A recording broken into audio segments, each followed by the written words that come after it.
ہیرا منڈی کی کہانی تقسیم ہندوستان سے قبل اس علاقے میں بسنے والی طوائف کی زندگی کے گرد گھومتی ہے۔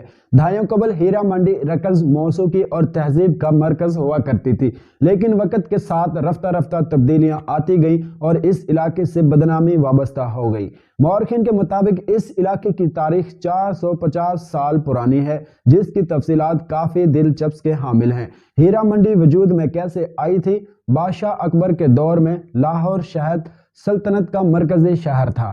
ہیرا منڈی کو اس کا موجودہ نام تقریباً 250 سال پہلے ملا۔ اس کا نام مہاراجہ رنجیت سنگھ کے دیوان ہیرا سنگھ کے نام پر رکھا گیا تھا۔ بادشاہ اکبر کے دور میں لاہور شہر سلطنت کا مرکزی شہر تھا اور اس وقت ہیرا منڈی علاقہ شاہی محلہ کہلاتا تھا۔ آج بھی لاہور کے وہ علاقے جن میں حیدرہ گلی، ٹیپی گلی، ہیرا منڈی اور قلعہ روڈ پر واقع نالوٹی چوک شاہی محلہ ہی کے نام سے معروف ہیں۔ ماضی میں شاہی خاندان کی رہائش گاہ کے ارد گرد کے علاقے جہاں ان کے نوکر، ملازمین اور دیگر اہلکار رہتے تھے، اسے شاہی محلہ کہا جاتا تھا۔ آج بھی جو لوگ آٹو رکشہ یا ٹیکسی کے ذریعے ان علاقے تک جاتے ہیں وہ اسے شاہی محلہ ہی kehتے ہیں۔ یہاں موجود بہت سے کوٹھے مغلیہ دور کی حکومت میں قائم ہوئے اور یہ اس خطے کا سنہری دور تھا۔ اسٹیج ڈائریکٹر کے طور پر کام کرنے والے پروفیسر تارپوری شرما بتاتے ہیں کہ مغل دور میں ان علاقوں میں ریاست تعلق رکھنے والے امیر لوگ اور ان کے خاندان رہتے تھے۔ انہوں نے کہا کہ خوشی کے موقعوں پر ان کے پروگرام میں شاہی محلات میں ہوتے تھے۔ وہ بتاتے ہیں کہ آج کا لفظ کوٹھا جس طرح کی تشریح کی جاتی ہے درست نہیں ہے۔ ایک وقت تھا جب کوٹھا آرٹ کا مرکز تھا، جہاں صرف گانا، موسیقی اور رقص ہوتا تھا۔ کوٹھوں سے منسلک خواتین اپنے آپ کو فنکار یا اداکار کہتی تھیں۔ یہاں اچھی تحریریں لکھی جاتی تھی اور شاعری ہوتی تھی۔ کوٹھوں پر بہت اعلیٰ درجے کا مکالمہ ہوا کرتا تھا اور لوگ گفتگو کرنے کا ہنر جاننے کے لیے یہاں آتے تھے۔ ان کا مزید کہنا تھا کہ یہاں بہت اعلیٰ سطح کے مکالمے ہوا کرتے تھے اور لوگ یہاں آ کر سیکھتے تھے کہ معاشرے میں بات چیت استدلال کیسے کیا جائے۔ اگرچہ 16ویں صدی کے آخر تک لاہور مغلیہ سلطنت کا مرکز نہیں رہا تھا، لیکن ریاست کا اثر رخسار برقرار رہا۔ شاہی محلے میں جسم فروشی کی ابتدا کرن جوہر کی فلم کلینک میں حسن آباد کے نام پر ایک شہر دکھایا گیا ہے اور بظاہر ایسا لگتا ہے کہ اس کی تحریر ہیرا منڈی نامی اس علاقے سے لی گئی ہے۔ مغلیوں کے زوال کے ساتھ ساتھ برے صغیر میں مرہٹے مضبوط ہو رہے تھے، جنہیں احمد شاہ عبدالعالی کے حملوں کا سامنا تھا۔ عبدالعالی پنجاب، شمالی ہند اور راجپوتانہ حملے کیے۔ ان کی فوجوں نے ابتدا میں دھوپی منڈی اور ہیرا منڈی کے قریب محلے دار شکوہ علاقے میں اپنا مرکز قائم کر لیا اور یہاں بسنے والی طوائفوں کا رابطہ کئی شاہی خاندانوں کے افراد سے بھی رہتا تھا۔ عبدالعلی کے حملے کے بعد پیدا ہونے والی صورتحال کے باعث غربت بڑھی اور اس علاقے میں پیسے کے عوض جسم فروشی کا کاروبار بڑھنے لگا۔ یہاں کوٹھوں پر رہنے والی خواتین جسم فروشی کے پیش کا انتخاب کرنے پر مجبور ہو گئیں۔ اس صورتحال کو دیکھتے ہوئے غربت سے نبدار عظمہ خواتین اس پیشے میں روزگار کے لیے شامل ہونے لگی۔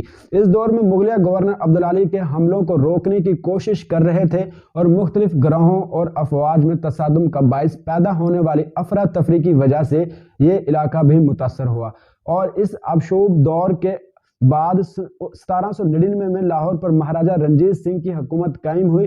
رنجیت سنگھ کے دور میں یہ علاقہ اس کے گرد نواح مختلف وجوہات کی بنا پر زیادہ پریشانی میں نہیں پڑا۔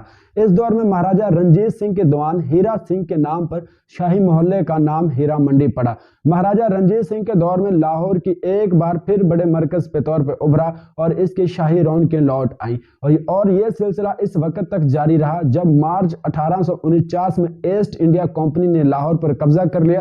مہاراجہ رنجیت سنگھ کے دور پر لاہور ایک بار پھر بڑے مرکز کے طور پر ابھرا۔